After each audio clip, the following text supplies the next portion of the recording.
Hello, everyone. I'm Carly, and I understand that cash counts as taxable income. And I'm Sam, and I'm willing to take a little cash under the table, and we don't have to tell nobody.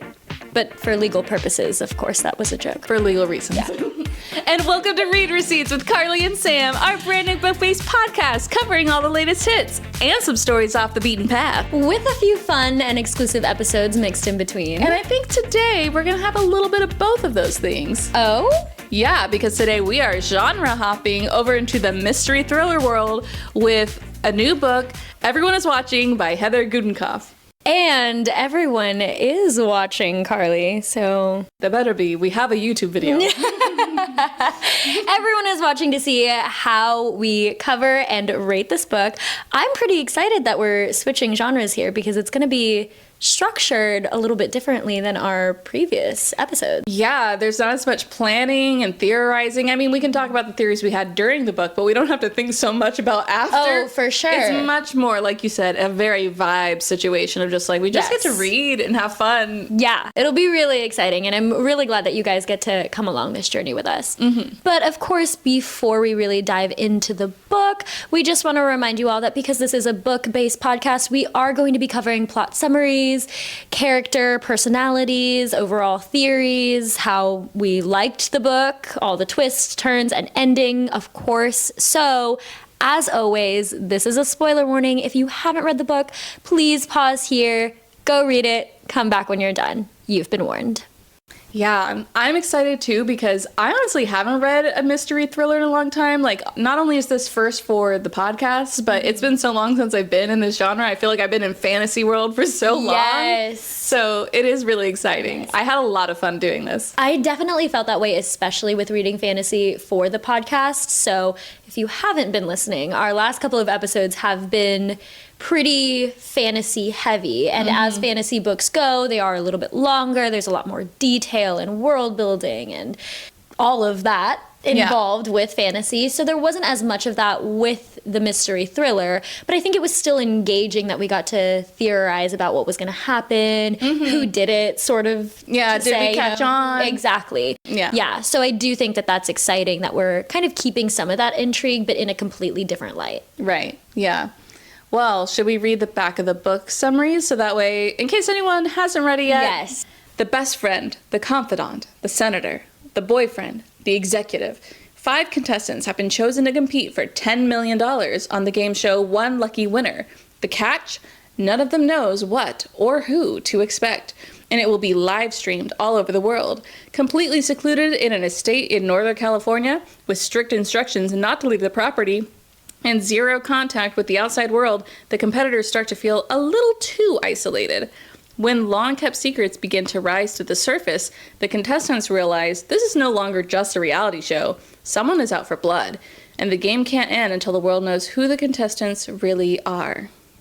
And that's it. Dun, dun, dun. Dun, dun, dun. So there's a lot to unravel with this book. Not only how, obviously with books like these, how the contestants kind of found themselves in this space, because I feel like that's always a reoccurring theme whenever people are invited to like a party or a game show. There's always some kind of thread that connects them all. So not only do we have that, but we also have, you know, backstories of all of these characters to kind of dive into, which I think is super important, which is why we're also going to give you a quick, I guess, sort of character review / character summary of all of the people that we have at play here. So we're going to start with Mare, who is the best friend. That's her kind of tagline on the show. Yeah. She's a single mother to 2 daughters, one with an illness. Yeah. And that's kind of her whole reasoning behind going on the show. We have Samuel, the boyfriend, who by name was someone's boyfriend at some point. It turns out he was a lawyer, and he was involved in a more, not high profile, but more talked about case. Then we have Camille, who is the confidant. And again, confidant kind of relates to her career. She's a psychiatrist. She's a therapist. Yeah. So there's a lot of secrets to unravel there, of course. Then we have Ned, the executive, who I guess was an executive on a true crime show. Yes. He's got a lot of I don't know, his personality, there's a lot. At first I thought you were going to say he has some quirks, and it's like, you could call him that. you could call him that. Very nice way to put it. A very nice and undeserving way. Yes. And then we have the senator, our last kind of player for the game. His real name, I think, is like Richard. Unnecessary. But there's not that much that you really need to know about him until I think we get to the point where we talk about him a little bit more. This is just kind of a background. Then we have a couple of other characters. Fern, the assistant, who is kind of assisting everything that's going on behind the scenes with this whole game show. And Kat, who is the mastermind behind the game show. It was kind of her idea. She's kind of funding this whole thing, but it's all in secret. Yes. So those are kind of the players that we're working with. And I think we had already kind of mentioned that we're going to go through this episode a little bit differently than we've gone through our previous episodes, primarily because it is a different genre, a different way at like looking at things. And I think, like with what was said earlier, the characters are going to play a really important role in that, because we're going to kind of go through character by character and analyze and reveal the things that were discovered about each character as we read the book, and hopefully it'll kind of unfold that way for you guys as well, so it almost kind of feels like you're reading it with us. Yeah. And like getting our thoughts as we're talking about them. Yeah. Before we get into that though, I think as per usual, let's give a book review of what we thought of the book as a whole. So I enjoyed the book. I think I gave it a 3.75, which I kind of think I've given everything so far on this podcast. That feels kind of like where you've aligned. Everything's like not quite in that floor range for me. So basically the pros, I did really have a good time. I did feel like it kept me on the edge of my seat. Like it delivered on the thriller aspect of it for sure. But I think the main reason why it detracted for me was because of the end and the twist. Because, the whole time, in my mind, it's like Kat is a bit too obvious of an answer for who's behind all this, right? Like, we kind of know from the beginning that Kat's in charge. So, Fair. For me, I was kind of like a little disappointed that it basically did end up being Kat. Like, I guess more of the surprise was exactly how and why it was Kat, in my opinion. Honestly, even throughout the book, I was like, I don't see how it could be anyone else. We only have so many characters to work with. I just didn't love the way it ended, but I still, it still made sense. It just wasn't the most shocking to me, but I still enjoyed it. And it was a nice, easy read, which I also enjoyed. Again, it's like, It's been a while since something like that's been around. So yeah, I think those are my thoughts on it. I gave it a 3, and I'm not gonna lie, I think that was generous. Wow. I didn't love it. It's also been a while since I've personally read a mystery, thriller, suspense kind of book. So I think part of the reason why I gave it a little bit more was because it did kind of pull me back a little bit into that genre. And I do definitely want to dive more into that, both on the podcast and just in my personal reading time. Mm-hmm.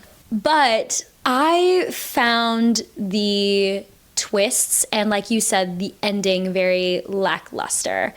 I didn't really put it together until very close to the end that Kat was kind of behind everything, but I don't think it was because I wasn't smart enough to do it. I think I just wasn't in the mindset of trying to solve the puzzle because I hadn't been previously with everything that we've been reading and everything that I've been reading personally. So I wasn't in the mindset of trying to figure out who was behind everything. I was kind of just seeing how it unfolded and seeing what all of the crazy elements to the game were going to be, and like my feelings about, the game changers, like a knife. My God.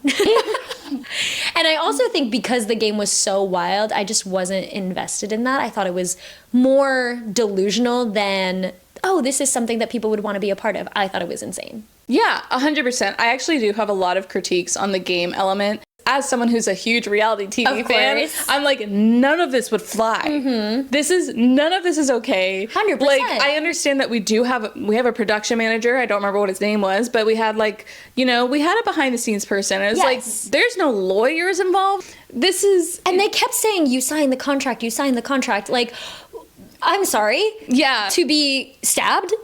Yeah, exactly. 10 million is a lot of money, but still, to have deadly stakes, you can't kill people. Yeah. On Survivor all the time, we see people getting pulled out of the game because at the end of the day, they're scared that people are going to die. Yeah. They're not going to let that happen. 100%. I mean, the legal nightmare. Yes. Alone. And at one point, there are like so many little things about that. Whenever I think Fern also says something to Mare at one point, being like, well, you signed the contract, you have to give us your phone. And which taking your phone is normal for a show. Sure. But not being allowed to tell your family where you're going? Like, she was like, we'll let you know if anything happens. And it's like, no one would tell you if anything happens. No one knows she's there. And the guise of everything, even though nobody really knows that she's there because she didn't tell anybody, they were supposed to be at a completely different resort. Like, even if she had said, this is where I'm going to be, this is what I'm doing, nobody really knows because it was all a lie. Like, it was all guised under, and what was in this contract? Like, you know? Yeah, it is honestly, Kat is so lucky that she died in the end because she would have been in such a lawsuit. She'd be so locked up so fast. There's nothing legal. Just because it's in a contract does not make it legal in the eyes of the law. It was very, I mean, that whole aspect of the game was just one thing that I don't know, I wasn't super invested in the way that the game was being run. And so that was part of the reason why I rated it lower as well. And the fact that, like what you were saying about the twist and the ending it was lackluster to me. It wasn't something that nobody could figure out. It also kind of came almost as a shock to me, but not in the way that you want a thriller mystery to shock you. It was mostly as a shock in the way of, I can't believe Kat is still doing this 20 years after all of these events have happened kind of way. Girl. I gave it a 3, and I do think that was a little bit generous. Yeah, I don't blame you. I do think it's not the best. I think that if I had read more or have been more in this space, I probably would rate it lower. But, you know, I kind of rate my experience usually pretty highly, which is why I think I landed That's fair. On a higher note. I like that we're different in that way. I think I typically rate lower. Yeah. Other than, you know, saying that I was generous. I'll agree with everything you say usually and be like, well, I still That's true. I still liked it. So, I don't know. That is so true. Like, I'll tell Carly all of these things and she'll be like, yeah, that's a good point. But I still stand by my... Some people just won't be told. Me being able to pick something apart is for some reason not a reason for me to dislike it. I don't know. I think I weigh my pros too heavily. I have been getting more harsh, though, through this podcast. I've been getting more harsh as a critic. Because, I mean, to be honest, When the Moon Hatched probably would have stayed in the 4 range if it weren't for more thinking. Yes, thinking about it. This probably would have been a 4 if I... you know, wasn't doing it for the podcast. Like critically thinking, yeah. My critique only brought it down by 0.25, but still. Well, since we're already talking about some of the ending through our reviews, let's go ahead and start talking about the ending in general, more of the details. The way I personally felt about the ending, I mean, I already talked about it a little bit, but I think another part that I forgot about that was disappointing about the ending is that Kat died. Yeah. We're getting information about her secondhand later on, and I didn't really like that. I mean, it's satisfying that she killed Ned in the process. Right. I thought that it was pretty lackluster that the ending revealed that Kat was behind it. I just kept hoping that something would happen. I'm like, Kat's the only possible option, right? Right. That's how I felt. I think if you really thought about it, it would make sense because obviously we know from the beginning that she is the mastermind behind all of this. Like, I understand that Fern, and they made it seem like, oh, Fern did all of the research, but we know that Fern doesn't do anything without Kat's say-so. Yeah. You know, we all know that even if Fern was the one that did the research, that reached out to the candidates, we know that Kat was kind of pulling the strings in the background. And I must have just not been in the mindset to really put it together because, like I said, I didn't really put it together until very close to the ending.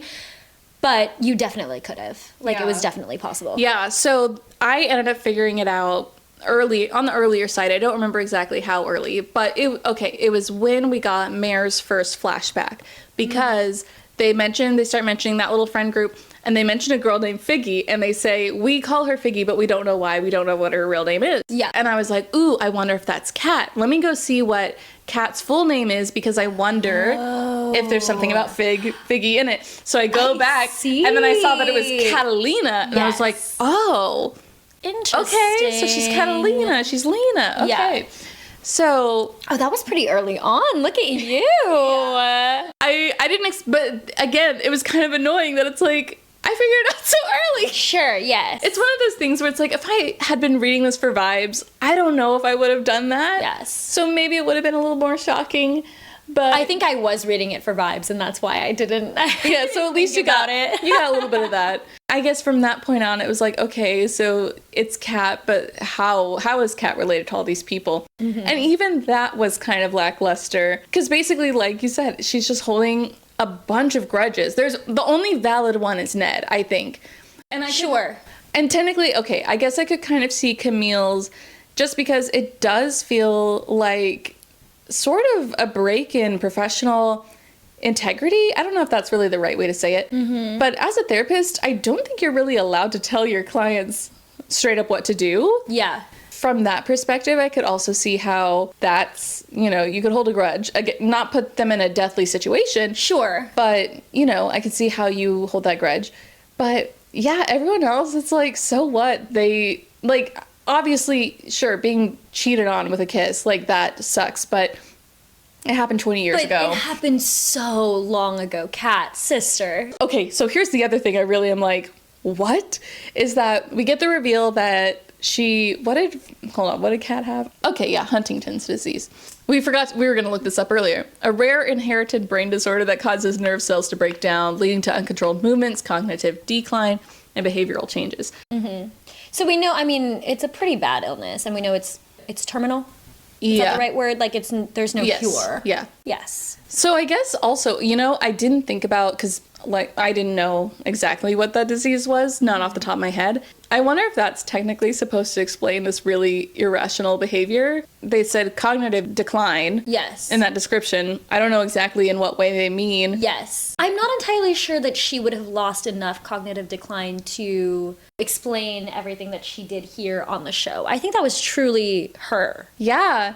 If I'm being honest. Didn't Fern say that she'd been working with Kat for like 10 years? Yeah. So, and from what I understand, she's kind of been like this the whole time. The whole time. Not only is Kat insane, it's like, okay, Kat as a character is insane. Got it. But then we get the letter that she leaves to Fern, where she acts like she just loved the Fern the whole time. Who wrote this? It just made no sense to me. This is rewriting history right here. Yeah. It is not congruent with her character. I think at that point, I really thought that it was just because Kat was looking to, like, absolve herself in her legacy of how Fern might remember her. And, like, Fern might remember her as somebody that gave her all of this money. Yeah. So I think she mostly is doing it as, like, this is the last thing. This is how I want you to remember me. Yeah, I guess. I thought it was such bullshit. I was like... that's fair. You know what I thought was bullshit? What? I thought it was bullshit that Kat, not only was Kat behind all of this, but that the reason she was behind it was revenge because she's dying. I hated that. Yes. Hated that. I hated that it was used as an excuse of, like, well, I'm gonna die anyway. Like, I might as well. Yeah. Also, the way that she's like, I have to go out with a bang. It's like, you threaten people's lives. Please, Kat. Like, please. To be honest, okay, I was really thinking about how would this game have gone if she wasn't locked in the cellar the whole time. I think she would have gotten in trouble way sooner. I'm just imagining how much worse the competitions could have gone if they kind of went the way she intended and not the way Fern ended up supervising it as, Interesting. Like, it might have gone worse if Kat had full reign. Fair. So fair. And so, to be honest, I don't think she would have gotten her chance at killing herself before she would have gotten arrested. I don't think they clearly did not think this through at all. There was so much with that I could not get behind. Hence my lower rating. Right. So, I guess that concludes, I feel like, my feelings of the ending. I think most of my feelings are very similar to your feelings about how inane it was. I think the way that the ending went and all of the things that we discovered, and for me, primarily the disease kind of being used as her scapegoat for everything that she was doing. And, for you mentioned the letter. I did think it was kind of sweet that, Fern ends up with the money. Agreed. And that she, it happens to come out to, like, the $10 million. Yes. And I did like that she then also gave some of it to Mare, because Mare we really saw the only person who was ever really committed to going through with anything, she might second guess it for a moment, but she would push through anyway, is Mare. I had a lot of thoughts about Mare, which I think we can get into once we get into the character analysis. Do you want to just go ahead and talk about Mare? I think we should start with Fern. Oh, okay. Sure. Let's start with Fern. I think we should start with Fern because obviously they have the most recent, closest relationship. Mm-hmm. And there were so many times where, I mean, obviously there have been situations, I'm sure, where I have been abused by a boss or, you know, or people out there have maybe been, you know, but girl, torn down a little bit by a boss. Yeah. But girl, have some self-respect. Have some boundaries. Yes. Especially, it didn't sound like she was getting paid all that much for her job. No, not at all, for how much she worked and how dedicated she was to Kat as well. Like, I understand her feeling the need to pay Kat back for essentially, you know, saving her from being sexually assaulted. Yes. But at some point, that has to stop. At some point, you have to respect yourself enough to stand up for yourself. Yeah. You know? And not only that, she talked about multiple times how she doesn't have any friends, she's not connected with her family. Like, she had been, I mean, truly, Kat was like an abuser. She had isolated her from anyone else. Mm-hmm. Kat was her only person. So it is, I guess, kind of hard to, like, really critique her a whole lot, because if we really compare it to that, then she is the victim of abuse. Mm-hmm. But, I mean... And we don't victim blame here. And we don't victim blame. You know, she saw the show as her potential to get out. Yes. And that's part of why she then started making really horrible decisions of locking Kat in a wine cellar, which to be honest, I thought Kat was going to die. In the wine cellar? I did too. There was at one point she was like rationalizing with herself of when she was going to get Kat out. And I was like, how is Kat alive? There's no way Kat's alive. I also thought that because I thought, what is she eating? Yes. You know? And is she only drinking wine? She's going to be so dehydrated. Yeah, that cannot be enough. Honestly, the fact that Kat got out of that wine cellar. Yes. It's pretty impressive, but also how? I mean... With what energy? I really did think that the story, now that you bring that up, was going to go in a completely different route, and that it was going to be, like, someone finding Kat's dead body. Yes! And it was going to be, like, a whodunit, like, and Fern was going to have to continue running the show while also figuring out... I thought Fern was going to be our main character, really. Yeah. I thought it was going to go in the direction of a mystery where, you know, usually we start with, like, one thing, and then we get a halfway through, oh no, a new murder. Like, yes. Kind of compounding on that. Yes. And so now that I think about it, that might have been a little bit more interesting. For sure. I know it's a classic, but it's a classic for a reason. But it's a classic for a reason. Adds a fun twist. Yes. Why not? We already don't like Kat. Why not? Go ahead, kill her. She wanted to die. She did want to anyway. At the very end, she wanted to go out with a bang. Yes, a whimper. Yeah, I don't know that. Literally, I don't know on the floor, like if that would have been a bang, but not by her standards. Definitely not. Yeah, I really felt bad for Fern. Felt bad for her, but also I wanted more for her. Yeah, you know. And I definitely got stressed out throughout this whole book with every bad decision she made. Yes. Because honestly, all of these decisions were horrible, like we said, and she's just going along with it. And it's like, at one point... You know better. Yes. At one point, we put a gun in a situation. Yeah. A knife in a situation. Yes. Why are we adding weapons to a TV show? Yes. And now that you are essentially in charge, why are you letting this go by? Yeah. Because you know better. Like, I did just want better for her, I think. Yeah. She was so overpowered by Kat that she's like, I have to, you know, stick to the script. Mm-hmm. I have to, if I just get it better, if I just prove that I'm doing a good job, then maybe Kat will forgive me for locking her in a cellar. Yes. I don't think that was ever going to be a possibility anyway, Fern. Like, regardless of how everything turned out, you locking her in a cellar, I don't... Yeah, it's like, you've met Kat, right? Yeah. We're talking about the same woman, right? Okay, I don't know if you have any more to say about Fern. Not Fern as Fern. If Fern was... Yeah. I have some things to say about if Fern maybe wasn't Fern? Question mark? But maybe before we get into that, we can talk a little bit about where that sort of comes in. Yes. And to which character backstory that sort of comes in. Right. So I guess that means that we need to lead into Camille a little bit. How did you feel about Camille as a character? She was really interesting to me. Like, there were times that I liked her and times that I was like, God, woman, you're a lot. Okay. But she definitely was interesting because the fact that she was more, I mean, Mayor was self-interested, but she was still self-interested selflessly. You know, she was self-interested for her daughter. Sure. Whereas Camille was self-interested just for herself. Right. And it was really ridiculous the way that she was, you know, she's just so in debt, basically, that's why she needs this money. $10 million she needs. How much debt do you have, Camille? Yeah, how lavish of a life are we living? My gosh. It also really killed me. This is why I referenced it in my intro, that she really thought cash didn't get to count as taxable income. It's like, just as you get it in cash, like, sure, there's not as a clear record of it, but you need to report that. It still counts. I'm sure there are a lot of people, though. Oh, for sure. But just so you know... Just so that our Just so you know, for like, legal purposes. If you get gift money, that's different. I don't know the specifics. You can figure that one out. But if you have a business and you receive cash, you still have to report that cash. It is still income. And her taking all that money under the table, my God. Yeah. I did think that her backstory with the whole, I can't remember the guy's name now, but the guy she ends up getting killed, that did not go... Travis, Wingo? Yes, Wingo. Mm-hmm. That did not go as I expected. I can't believe she had such a dark past that she just let this guy get killed. That felt very out of nowhere to me. I'm not gonna lie. I thought Camille's backstory was intriguing enough, if I'm being honest, with all her debt and all her, like... Yeah. There was just enough there that I was like...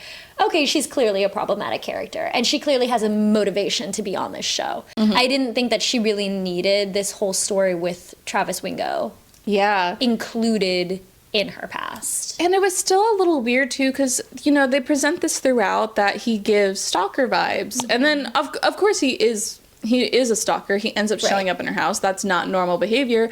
But she herself is like, he's not actually dangerous. Mm-hmm. He's not going to hurt me. And to be frank, like, if I were in her situation, I would not necessarily feel that way. And if then the police came up to the door and was like, are you in danger? I'd be like, yeah, someone's in my house. Yeah. So, like, on one hand, it's like, I can't really fault her for her actions, but when you know her thought process and how she was like, I really don't see him as a threat. It's hard when you know her thought process. Yeah. It was just very shocking, of course, but really something that I thought was completely crazy to have be a part of her past. Yeah. With some of her flashbacks, I was a little bit like, okay, where is this going exactly? Mm-hmm. So that did feel like a pretty big twist, I guess, that she really not committed murder, but in a way. No, that's so fair. That's so fair. How did you feel about her part of the backstory with her connection to Kat? Oh, there's so much with Camille as we're unraveling this. She's got so much of a backstory. Yeah, she really does. Because, it's not surprising that she ended up being Kat's marriage counselor. And again, I was like, this feels really out of line to tell her partner outright, like, this is unredeemable. I mean, in some ways, Leave it's her. like, it's like, don't get me wrong. I think sometimes it's good for someone to say it, but I don't know if it should be the paid professional. Yeah. Maybe one of Jack's friends could say that if they wanted to. I don't know. I mean, I guess, but like, how would you get to that point, you know, if nobody's telling Jack? Yeah. Hey. Especially if Kat's behavior towards Jack is anything like her behavior towards Fern, Jack might not have any other friends. Right, exactly. Yeah. So I feel like, I mean, I don't know ethically as a non-therapist what position you would find yourself in and if you're legally allowed to do that. But I do think, you know, at some point you maybe, if you think especially your client is in danger or, you know, something might be happening, like I do think it's probably fair and allowed for you to say something like that. Hey, you need to get out of this relationship. But fair. I do think the way that Camille did it was kind of insane, which tracks for a lot of Camille's actions, you know? She's pretty unhinged. If we consider, once again, Jack to be an abusive relationship, you know, it does seem fair to say something. It's just crazy that she really did it with Kat there. She just turned to Jack, just was like, I don't see Kat right now. And said it. And said it in front of her. And just said, leave her. Yeah, leave her. This is not redeemable. Yeah. Just one unhinged thing after another with Camille, because let's talk about Nan. Dude, okay. So, actually, do you want to talk about your thoughts about Nan? Because I had a whole conspiracy theory around Nan. Oh, okay. I'll go first then. Yes. Nan, immediately out of the gate, Fern, right? Did Yes. everyone else think that? Because I know that I said that thing about not really knowing, not putting it together that Kat was Lena and was the connection behind everyone.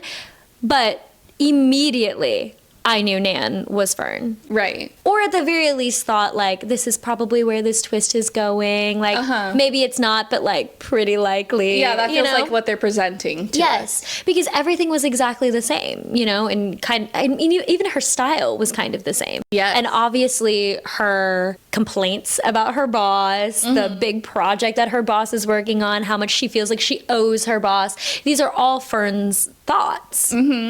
So I pretty quickly realized that Fern had known Camille before and had thought really heavily about how much her involvement in choosing Camille as a contestant for the show played into the larger scheme of things. This was, of course, obviously before I knew that Kat and Kat's ex-husband Jack were clients of Camille, so that might negate that whole theory. But I really thought in that instance, maybe Fern has a lot more to do with everything that's going on with this show than we were led to believe. Yeah. I was the same way where when Nan was introduced, I was like, this has to be Fern because of all the comments that she's saying to Camille about her boss, yada, yada. Sure. I didn't really think too hard about, I guess in my mind, I was like, if we're getting Fern's POV, I would be surprised if she is involved in the plotting and scheming in some way. That is fair. Not She that didn't it's- say anything. Right. Not that it's not impossible, but, you know, Right. that was kind of in that moment how I was like, okay, not counting her for now. Sure. But then I had the realization or the thought of, well, we have Fern's POV, and she's not mentioned once that she recognizes Camille. She has admitted to us that she knows Ned, so, you know, it seems only fair that she That's would fair. say the same thing about Camille. Why would that be a secret? So then I thought to myself, what if that was Kat in disguise as Fern? I don't know exactly why she would do all this, but it felt like, what if she is like pretending to be Fern as some sort of cover, basically, as a reason to get back into Camille's office for something. Like, I was kind of thinking Camille at one point in one of the competitions, like, they reveal something about a painting that's in her office. I thought maybe it was Kat getting back in there to, like, find things To see something. for the game. Whoa. But it's hard to know because, you know, at the end, Camille is really pushing Fern on, like, you've been at my office before. I know I've met you. And she's like, no, we've never met. I've never been to your office.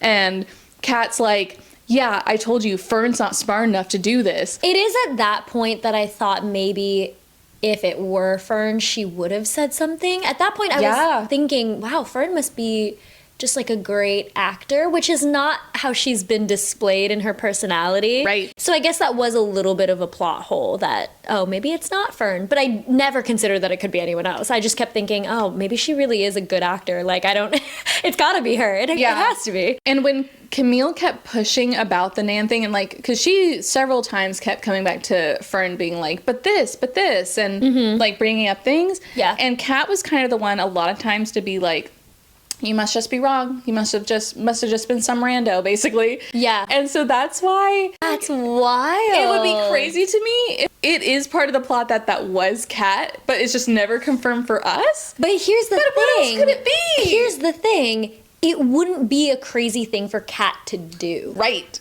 It wouldn't be. Believable for sure. But why wouldn't they tell us in the story? Yeah, 100%. Like, that's a fun negative information to know. Yeah, no, 100%. And it's disappointing that, if it's not Kat and it is truly just a random, then that's annoying. That is I might be true, yeah, dropping but my it's rating. not. It's not. I think I'm actually feeling a 2.5.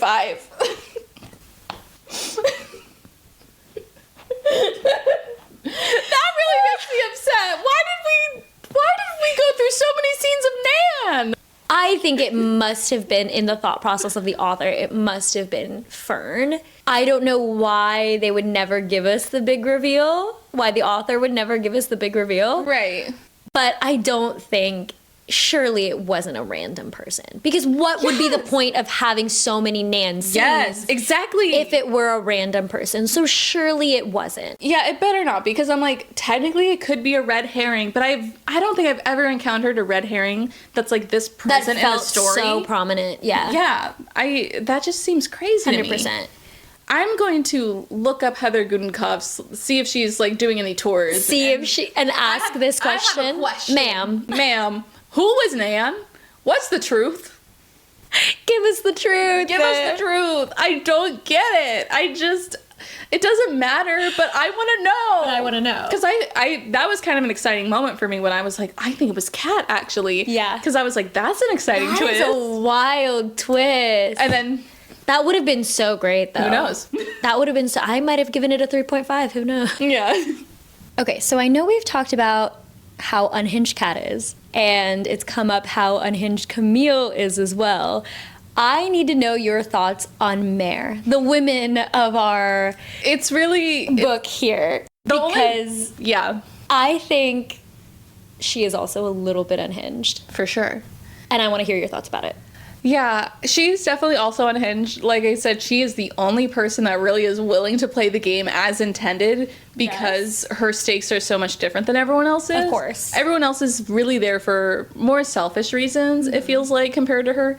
I get that can be a driving factor. Yeah. But I was very much Team Samuel, where it's like, let's take a step back. We don't have to do this. Right. Because there were plenty of times where Samuel's like, if all of us band together and say, no, we're not going to do this. Right. What are they going to do? Yes. And I think that would have worked. Vern was barely hanging by a thread. Yes. I think they could have done that. But Mare just was every time like, nope.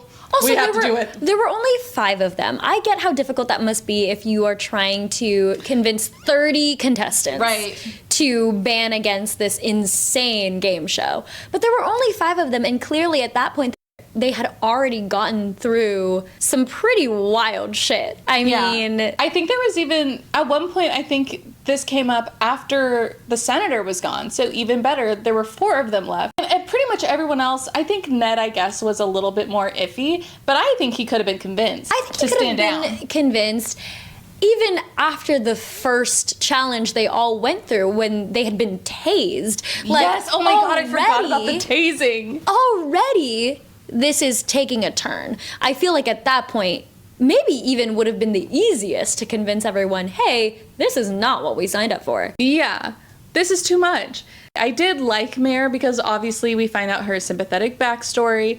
But I mean, honestly, I guess the things that I liked about her didn't really have to do with her. It was more so just her situation. Yes. And sympathizing for that. Agreed. The only thing I really sympathized with her about was her wanting to do all of this for her daughter, who is sick, because of course, you know, who's not going to sympathize with something like that? But like what you were saying, everything else, it was mostly situational. It wasn't really anything that she had to do in her personality that like brought any of that out. It wasn't any of that. It was just the situations that she was finding herself in. And if she just wasn't so nearsighted about the whole situation, like if she really took a second to think about, if we can manage to all do this, if we can organize ourselves and make them not put our lives on the line, she could have potentially still won the money and not risked her life, not risked everyone else's lives. She was definitely frustrating at times. And her backstory was pretty surprising. And also kind of unhinged, no? Yes, it was very out of nowhere. And I mean, yeah, honestly, with everything else that we knew about her, it was pretty weird, the fact that she did this whole thing where she lays in the road and like basically drives a car off the road. Yes. How has this not happened before? If this was something that she had said was something that she and her friends were doing in their small little hometown, how is this something that has not happened before? Because they're not just doing it, I mean, they're laying there waiting to scare the driver, to freak out. And I feel like that would be a normal thing for a driver to just, you know, swerve out of the way and not hit someone. How has this not happened before? Yeah, exactly. And also, this is just me. Anytime anyone suggests things like this, I'm like, this does not sound fun. This is stupid. This is... Why are we doing this? Dangerous. I don't get it. It's just, it's not my kind of fun, I guess. Yeah. I thought she was incredibly unhinged in her backstory, with the car situation dragging Samuel into it. Yeah. I mean, surely he was definitely in a position where he could have spoken up for himself, but didn't. And so was she. There was also a lot of Fern in her as well, where there were moments where she really definitely should have spoken up for herself, but we don't victim blame here, so of course. We don't victim blame. We don't victim blame here. But I do kind of wish that she had found it in her to say something at the time, you know, and found it in her to find, I guess, in a way, her own personality, to where she didn't have to hang around these people. You know, there are other people, there are other things going on. Like, you don't have to subject yourself to this. You don't have to subject yourself to also pining for your best friend's boyfriend, who also shouldn't be your best friend, clearly doesn't treat you well. Yeah. Like, there none were of these so people many... treated her well. Yes. Samuel technically did, but everyone else? Yes. Yeah, there were so many situations where I just, like Fern, wanted better for her. Yeah. You can see the psychology that basically led her to where she was, because I think she only did that road game to try and impress Samuel. Agreed, yes. And, like, prove something that, I can be fun, too. I can be fun, yeah. Yeah. Talking about Samuel, how did we feel about his backstory?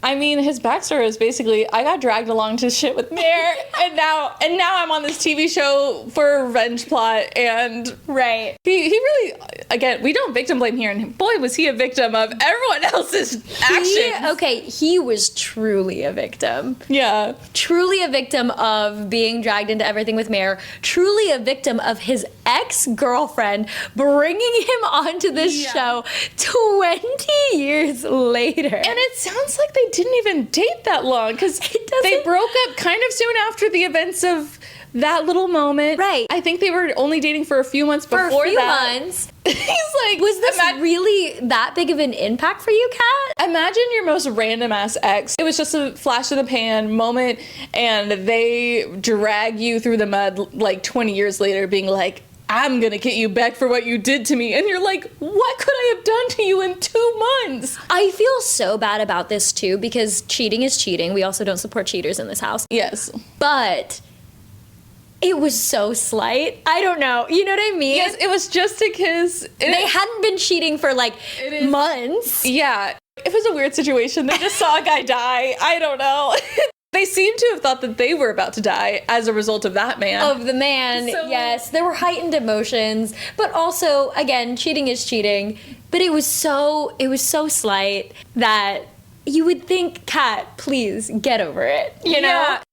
It doesn't really matter at the end of the day. It doesn't really matter. And it doesn't really matter for where you are in your life now. Like, that this is something that you're choosing to make a part of this big revenge plot where people are like, they could die. Like, there is a big...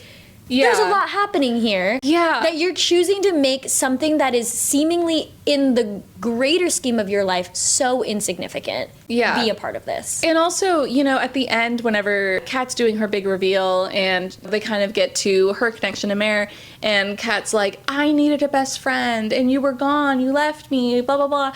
And my mind is just like, so you really like her and you care about her and you wish that she was there for her, so you're gonna bring her here and like potentially kill her? Yeah. Make that make sense, girl. Yes. How bad could it have been? I don't know. It just, like I said already, Ned and maybe Camille are the only people that she has maybe more real reason to be upset with at this point in time. Camille's event was a little more recent, and Ned's is a lifelong trauma that you deal with. 100%. So, let's talk about Ned's. Yes, let's talk about Ned. Yes. Bad guy. Also, it's crazy how many people he did this to. At times throughout this book, we got POVs of people who were just watching the show, which I did like that. I thought that was kind of fun. I thought that was interesting. Yeah. I did also like that. And so we got a POV of someone who was like, oh, I know him. And I also was essayed by him. It was crazy to learn that this really was pervasive. This Fern was not a one-time thing. We find out Kat was also a victim, and, you know, clearly several other people were. So it is very disappointing to find all of that out, but also, unfortunately, very realistic. And that's how this happens a lot of times in cases with SA. And like what you were saying, especially with like extremely powerful men, that, you know, these women are young, they're in positions where they don't really have a lot of power in terms of like related to the kind of power that the abuser has. And it's so disappointing to see that this is realistic, very realistic, in a way that this happens a lot to these women who then afterwards feel like they can't speak up because who's going to believe them? Right. You saw both situations between both the POV that we got and Kat's original experience, and then when we see Fern and the way Kat, stuck up for her, that when we do try to fight it, then they got fired. Exactly. And, it's like a lose-lose situation. You either keep your mouth shut and try to just maintain the status quo and hope it never happens to you again, basically. Yes. Or you do fight it, you're going to lose your job. On a different note, Ned was such a whiny baby.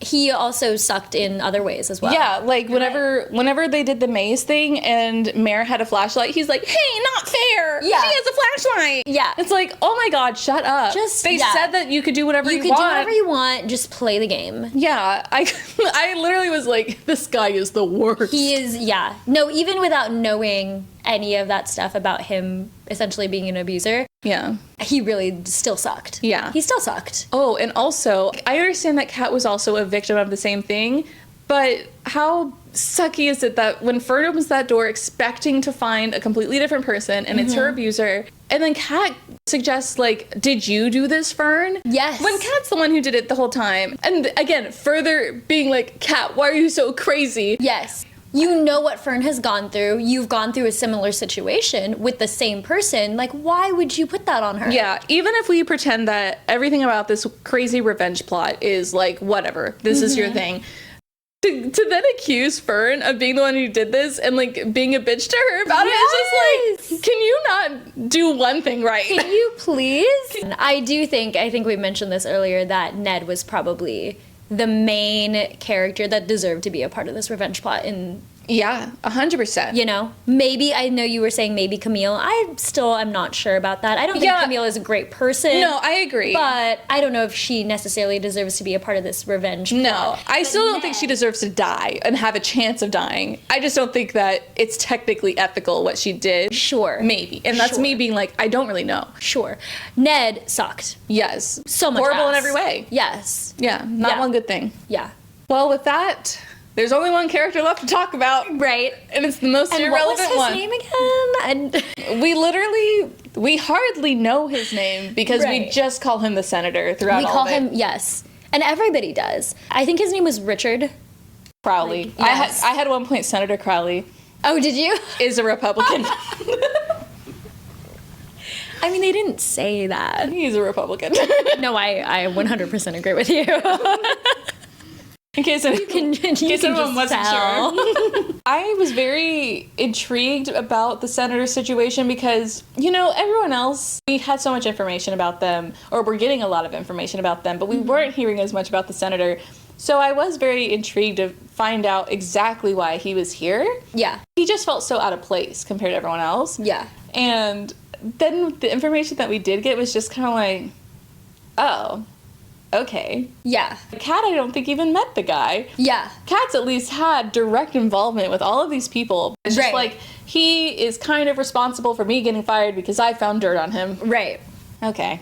Yeah. Well, all right then. It did also kind of ruin the character as, like, this character is supposed to be incredibly wholesome. He's a family man, and that's kind of how he presents himself, which isn't incredibly interesting for reality TV, but is just how he presents himself. And then we find out that, Kat found all of this dirt on him. And he actually isn't that great of a guy. I mean, he's a politician, so, like, what can we expect? Yeah. I also, first of all, they had, like, their little diary room session, basically, and he was the first one to do one, and he said that he was going to give all his money to charity, and I immediately was just like, boo! Don't go on reality TV if you're just going to donate it, boo! I also feel that way, and I'm glad that you and I are aligned in that, because, like, why are you going to go through all of this if you're just going to give it to charity? At least be honest about what you want to do with this money. It's $10 million. That's life-changing. Nothing pisses me off more than people who care about being a good person on reality TV. You're on reality TV. You're already here. Because it's a game. The point is that it's a game. Yes. And the point is that you want to win the money. Like, who doesn't? You don't need to lie about it. Yeah, it's fine. I understand that. I mean, I guess he probably does have more money in general as a politician who probably you know, has his lobbyists and whatnot. Still, it's just like, shut up. Like, of course I don't want you to win. You're not gonna... You're not bringing anything exciting to the table. Yeah, everyone loves a story. Like, Mare's situation is what you want in a reality TV person. It's something like, heartwarming that you can relate to, but isn't, I'm going to give it to charity. right. Yes. And she's going to fight hard for it. She's going to play for it. That is who you want to see on TV. Yes. It's like, fuck off. Fuck off. Yeah, I hated it. So I didn't like that about him. And then also, this isn't actually about him. This is a dig at Kat, because, you know, he's the only one that actually ends up eliminated from the show. Mm-hmm. And Fern immediately is like, I'm supposed to send this email and this email. And one of those emails is the confidential information about how he had a mistress and has a secret son. Yeah. And when we get, you know, another POV change to that mistress, and not only is her name outed, but also the son's, I'm pretty sure. And that is just so gross. I feel like for Kat to have done that, the child deserves privacy. Yes. And that was really insane to me. And another dig at, like, why is Kat like this? I think it was more so a dig, like what you were saying, at Kat. Like, two wrongs don't make a right. Yes. You know? Obviously, the senator is in the wrong here, and I do think it's important because his whole image and reputation is based on him being a family man, being very wholesome, being, like, a good guy. And I'm sure that his policies probably conflict with this, of course, with this reality. Yes, the reality of who he is and what he's been doing behind closed doors. Right. For sure. So I do think it's important that this information get out there, but like what you were saying, you know, it isn't necessary to drag other people through the mud that are kind of just equally as victims in this whole situation of the senator and his own actions. Yeah, because at the end of the day, that woman also, that was her job. Like, she was an escort, and so that's her job. She shouldn't be on the news because of her job. That's his problem. Right, it's his, she shouldn't be painted as a victim because of this. Like, as... a villain. Yes, as a villain. As a villain. She is a victim. She is a victim. She shouldn't be This book is about... Say it with me. Victims. We've lost the plot entirely. We've lost the plot. The plot was already pretty weird. The plot was victims. The plot was victims. And you know who the real victim of this was? Us as the readers. There was a lot to go through with these characters and this story, and I think done a pretty good job at kind of dissecting everything you need to know / have probably thought while reading this book. If you thought this book is weird and I need someone to relate to about it, here we are. Here we are. Your fellow victims. We do love to cover a popular series, though. I mean, don't get us wrong. Yeah. Speaking of covering popular series, Carly? Yes, so for our next book club episode, we are going to be covering the brutal, the polarizing, dystopian universe of the Hunger Games through Sunrise on the Reaping by Suzanne Collins. And I'm going to give you a bit of a back of the book summary. In case you guys didn't know, this is the 5th book. We had our trilogy of the Hunger Games, the 3 books there. There was Songbirds and Snakes, which was about snow. And so now we have Hamish's story in this one. As the day dawns on the 50th annual Hunger Games, fear grips the districts of Panem. This year, in honor of the Quarter Quell, twice as many tributes will be taken from their homes. Back in District 12, Hamish Abernathy is trying not to think too hard about his chances. All he cares about is making it through the day and being with the girl he loves. When Hamish's name is called, he can feel all his dreams break. He's torn from his family and his love, shuttled to the capital with the 3 other District 12 tributes, a young friend who's nearly a sister to him, a compulsive odds maker, and the most stuck-up girl in town. As the games begin, Hamish understands he's been set up to fail, but there's something in him that wants to fight, and have that fight reverberate far beyond the deadly arena. If you're used to emotional devastation from the Hunger Games, think times 10 with this book. This is the book for you. Yeah. If you said, I like the Hunger Games, but I wish it was sadder and more depressing, here you are. Thank you, Suzanne. I'm excited to really get into this because I do love the fact that she's kind of been expanding on this universe and we get these stories from these characters that we know pretty well from the Hunger Games, the original trilogy. But it's interesting to see kind of where they've come from and see how this has affected them as well. I'm excited to get into it with you guys. I'm excited. It's gonna be good. I really recommend. I finished it. Everyone should read it. I really like it. This podcast episode on Sunrise on the Reaping will come out Tuesday, June 3rd. But as always, we do have an off-the-shelf episode coming out before then on Tuesday, May 20th. So make sure to keep an eye out for that. Thanks for listening to the latest episode of our soon-to-be hit podcast, Read Receipts with Carly and Sam. All of the content that you hear in this episode was researched, curated, edited, recorded, all of the above by us truly, with special thanks to the authors of the books that we cover and Pixabay for the music that we play.